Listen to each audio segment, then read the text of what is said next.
நண்பர்களே வணக்கம். குடியாத்தம் குமரன் பேசுகிறேன். நடந்து முடிந்த ஈரோடு கிழக்கு தொகுதி இடைத்தேர்தல் முடிவுகள் வெளியாகியுள்ளது. மாபெரும் வெற்றி, வரலாற்று சிறப்புமிக்க வெற்றியை திராவிட முன்னேற்ற கழகத்திற்கு ஈரோடு கிழக்கு தொகுதி மக்கள் தேடி தந்திருக்கிறார்கள். சின்னத்தில் வாக்களித்து எண்ணற்ற வாக்குகள் வித்தியாசத்தில் வரலாற்று சிறப்புமிக்க ஒரு வெற்றியை திராவிட முன்னேற்ற கழகத்திற்கு தேடி தந்த திராவிட மாடல் அரசுக்கு, திராவிட மாடல் அரசின் நாயகன் தலைவர் தளபதியின் மக்கள் சேவைக்கு ஒரு மிகப்பெரிய அங்கீகாரம் தந்து என்றென்றைக்கும் தமிழ்நாட்டுக்கு தேவையான தலைவர் தளபதி ஸ்டாலின் என்கின்ற அந்த மாபெரும் தலைவன் மட்டும்தான் என்பதை இந்த தேர்தல் முடிவுகள் நிரூபிக்கின்ற வகையில் ஒரு மாபெரும் வெற்றியை திராவிட முன்னேற்ற கழகத்திற்கு தேடி தந்த ஈரோடு கிழக்கு தொகுதி மக்களுக்கு ஒரு பொற்பாதங்களை தொட்டு வணங்கி எங்கள் மனமார்ந்த நன்றிகளை தெரிவித்துக் கொள்கிறோம். இதுதான் திமுக, இதுதான் திராவிட மாடல் அரசு. இதுதான் திமுக, இதுதான் திராவிட மாடல் அரசு. என்னென்னவோ எவ்வளோ வாய்க்கு வந்ததெல்லாம் பேசினான் அந்த சீமான் சாமான், புறம்போக்கு, லக்காடி, படுஸ் நாய், எவ்வளோ பேச்சு பேசினான். இப்போ அவன் தான் சொல்கிறான், 20,000 மேலே ஓட்டு வாங்கிட்டேன், அது இவ்வளோ வாங்குவான், அது இது டெபாசிட் காலி. நீ இவ்வளோ ஓட்டே வாங்கிடக்கூடாது சீமான். ஆமாம், என்னுடைய தனிப்பட்ட கருத்து, சீமான் இவ்வளோ ஓட்டே வாங்கிடக்கூடாது. எப்படி இவ்வளோ ஓட்டு வந்துச்சுன்னா அந்த பிஜேபி காரனுங்க அவனுக்கு ஓட்டு போட்டாங்க.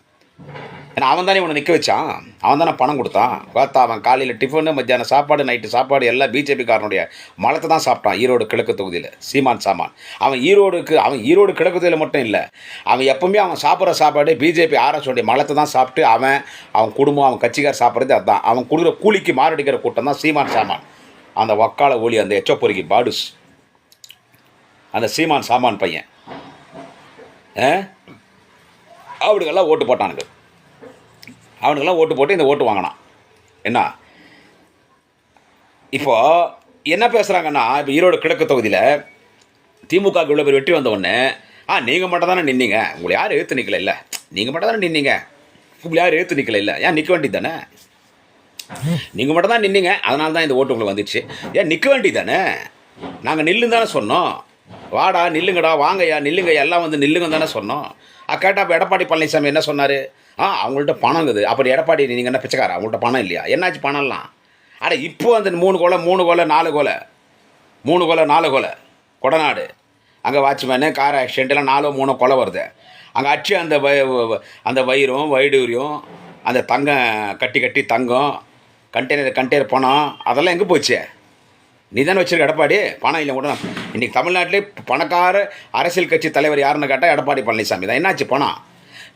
அதெல்லாம் சும்மா கதை. அந்த பிஜேபி பரதேஷ் பசங்க சொன்னது, உங்கள்கிட்ட அதிகாரங்குதுன்னு சொல்லி. தேர்தல் கமிஷன் உங்கள்கிட்ட தான் நடக்குது. பிஜேபி தேர்தல் கமிஷன் எல்லாம் ஒரு நேரத்தில் சுதந்திரமாக செயல்பட்டுச்சு திமுக காங்கிரஸ் கவர்மெண்ட்டில்.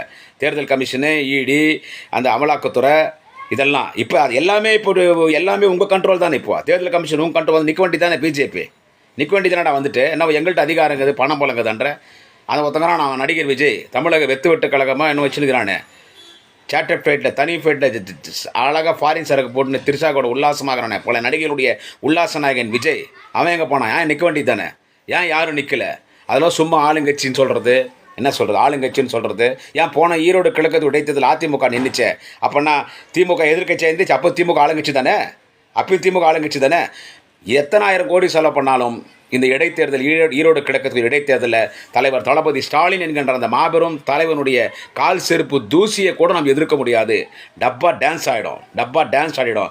நம்ம வேணடா சாமி சொல்லு பயந்து தொடர்நடிகையாக கையில் ஆகாத பேடித்தனமாக ஓடிப்போனவர் தான் எடப்பாடியாக இருந்தாலும், எந்த பிஜேபியாக இருந்தாலும், இந்த விஜய்கிரான் அந்த புலகாப்பாய் அவனாக இருந்தாலும், எவனாக இருந்தாலும் எங்கள் தலைவர் தளபதியை பார்த்து பயந்து ஓடிட்டுங்க. கேட்டால் ஆளுங்கட்சியும் அதிகார பலமா, பண பலமா, இவனுக்கு நிற்கிறதுக்கு வக்கு இல்லை. இவனுக்கு சும்மா நொண்டி சாக்கு சொல்கிறது, அதிகார பலம் ஓடிப்பட்டு. இப்போ கேட்டா நீங்கள் மட்டும் தானே நின்னீங்க, அதான் நீங்கள் ஜெயிச்சா, நீங்கள் நிற்க வேண்டி தானடா.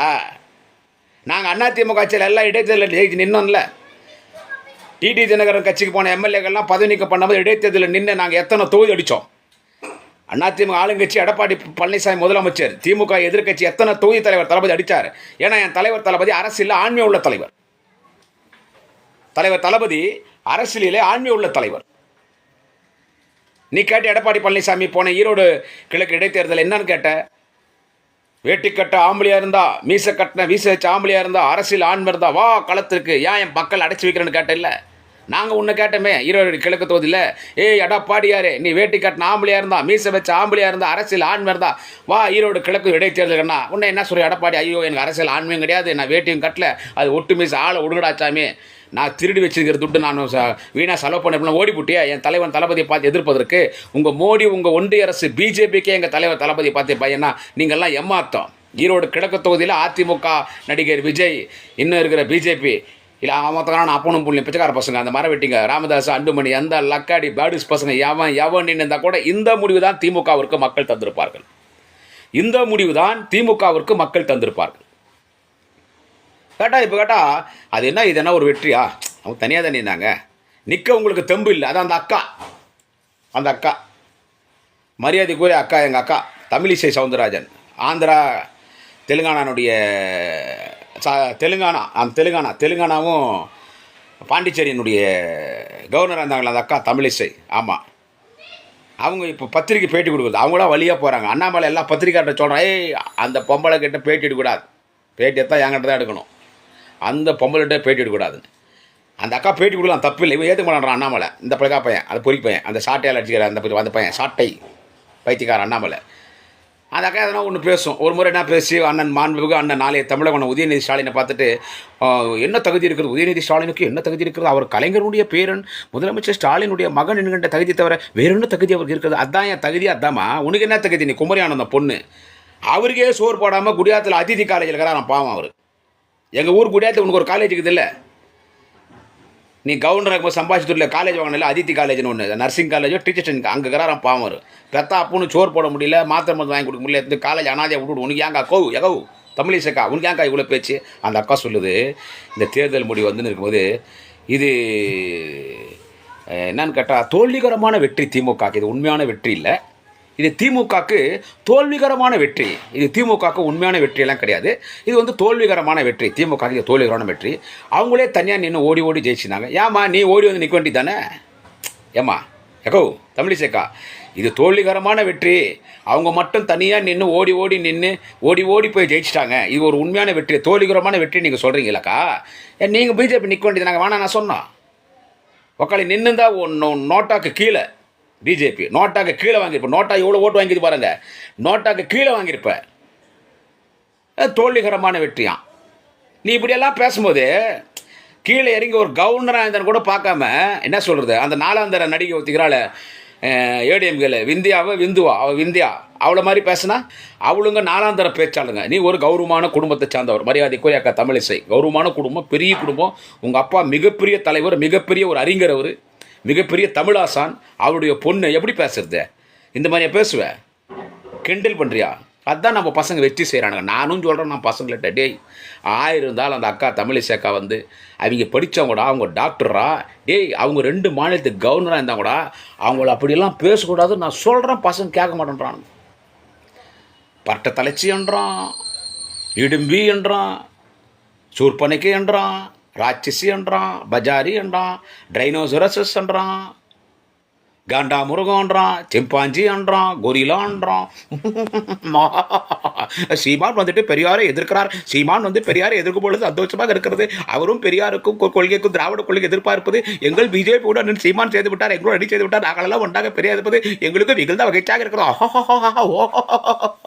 இடிம்பி மாதிரி, கொரிலா மாதிரி, சிம்பாஞ்சி மாதிரி, டைனோசரஸ் மாதிரி, காண்டா முருகன் மாதிரி கரேன்னு தமிழிசைன்னு சொல்லி பட்ட தலைச்சுன்னு உள்ளூர் கேள்வி, வெளியூர் அழகி, உலக கேள்விகள் அழகி பரட்ட தலைச்சி தமிழிசை சவுந்தரராஜன் ஓஹோஹோன்னு அப்படியெல்லாம் கிண்டல் பண்ணுறாங்க அக்கா. உன்னை நான் இப்போ சொல்கிறேன் பசங்களுக்கு, இந்த பார் நம்ம பசங்களுக்கு சொல்கிறேன், அந்த மாதிரி அந்த அக்கா கிண்டல் பண்ணாதீங்க.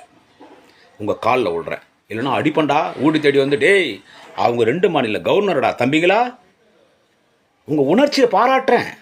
ஆனால் உங்கள் கோபம் வரவேற்கத்தக்கதான். இருந்தாலும் ஒரு பெண்டுடா டே, அவங்கள போய் பார்த்து பரட்டை தெளிச்சன்ற, அது இயற்கையாக முடி சுருட்டாக வரும். அது போய் நீ பரட்டை தெளிச்சன்ற, சீப்பு வாங்கி தரன்ற, கொரிலா குரங்கன்ற, சிம்பாஞ்சி என்ற, காண்டா முருகன்ற, டைனோசரஸ் என்ற, இடும்பி என்ற, சூர்பனிக்கு என்ற, ஏன்னா அவங்க அப்படின்னு எல்லாம் ஆக்ஷன் பண்ணி காட்டுற அப்படியெல்லாம் பண்ணக்கூடாது, தப்பு. அவங்க வந்து கவர்னராக இருந்தால் தான் தலைவர் தெரிஞ்சால் திட்டுவார், நாளைய தமிழக மன்ன உதயா திட்டுவார். அப்படியெல்லாம் அந்த அக்காவை பேசக்கூடாது. அவங்க அப்படி தான் திமுக எடுத்து பேசினா தானே இப்போ நான் அந்த அக்காவை பற்றி பேசுகிறேன் இல்லை, எல்லா டிவியில் அந்த அக்காவை காட்டுறான் இல்லை, அதனால் அந்த அக்கா பேசினா பேசின்னு போட்டோம் விடு. ஏன்னா அங்கே பிஜேபியில் மரியாதை இல்லை, அவன் டம்பி பீஸ் ஆகி போட்டான். ஏதோ அந்த அக்கா நம்மளை திட்டுனா 4 பேர் அந்த அக்காவை பாராட்டி பேசுகிறான்னா விடு. ஈரோடு நம்ம ஜெயிச்சிட்டோம் இல்லை, இதே முடிவு தான் வரப்போகுது. இதே முடிவு தான் 2024 வரப்போகுது. 200க்கு அதிகமான தொகுதியில் திமுக ஜெயிக்கும். என்ன சொல்கிறது, 200க்கு அதிகமான தொகுதியில் திமுக ஜெயிக்கும். நம்ம திமுக அமைச்சரவை தளபதி பவர்ஃபுல் சிஎம், இப்போ விட இன்னும் பவர்ஃபுல் சிஎம் வருவார். இப்போயே பவர்ஃபுல் தான், இன்னும் பவர்ஃபுல்லாக வருவார். நாளைய தமிழகண்ணன் உதயா டெப்டி சிஎம் வருவார், எதிர்காலத்தில் சிஎம் வருவார். இனி திமுக தாண்டா தம்பிங்களா, இனி நம்ம தாண்டா. அதக்க தமிழிசை பேசினா பேசின்னு போட்டோம். என்ன சொல்கிறது, அவங்க டான்ஸ் எல்லாம் ஆடுறாங்க. இப்போ கூட பார்த்தேன், ஏதோ டான்ஸ் ఆడినాங்க அங்கே తెలంగాణలో డాన్స్ ఆడినాங்க. అంగే 5 పైసలకు మరిగిలే తెలంగాణలో.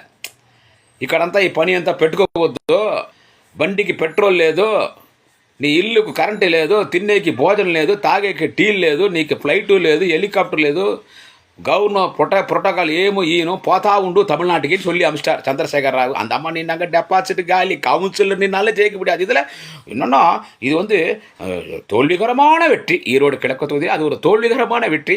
இது ஒரு வெற்றி இல்லையா? அந்த அக்கா சரியில்லைங்க. அக்கா ஒன்று கேட்குறாங்க தமிழிசை அக்கா, எங்கள் வீட்டில் பசங்கள்லாம் சின்ன சின்ன பசங்கக்கா, எங்கள் தங்கச்சி வீட்டில் எங்கள் அக்கா பசங்களாம் பக்கத்து வீட்டு பசங்கள்லாம் அவங்க இந்த சோறு தூண்டலன்னா நாங்கள் வந்து கையில் மொபைல் கொடுறோங்க்கா. அந்த மொபைலில் உங்களை பார்க்குறாங்களா, பயந்து போடுறாங்க, ஜுரம் வந்துடுதுக்கா. அப்புறமா நாங்கள் தர்காவுக்கு போய் தாயத்து கட்டிருக்க வேண்டிய தாயத்து கட்டுறோம் தர்காவில். நீங்கள் என்ன பண்ணுறீங்க, அந்த தர்காவே வச்சு விடுவோன்றீங்க, அந்த தர்காவே இடின்றீங்க திருப்பரங்குன்றத்தில். இந்த மாதிரி மத கலவரத்தை சண்டை விட்டுன்னு அவன் தகரான் பார். அந்த சவுத்தில் பள்ளிக்கு 2 முறை டிபி நோய் வந்து எய்ட்ஸ் நோய் கூட வந்து HIV பள்ளி மாதிரி இருக்கிற மாதிரி பாருங்க. எச் ராஜான்னு ஒரு பொம்பளை பையன், அவன் ஒரு பக்கம். அதனால் இதெல்லாம் நீங்கள் தேர்தலில் நீங்கள்லாம் வந்து நின்று ஜெயிச்சு இதெல்லாம் பண்ணோம். நோட்டாக்கு கீழே டெபாசிட் இல்லாத கண்டிஷன் இருக்கும்போது ஈரோடு கிழக்கு தொகுதியினுடைய இடைத்தேர்தல் வெற்றி அக்கா தமிழிசை கிண்டல் பண்ணுறது கண்டிக்கத்தக்க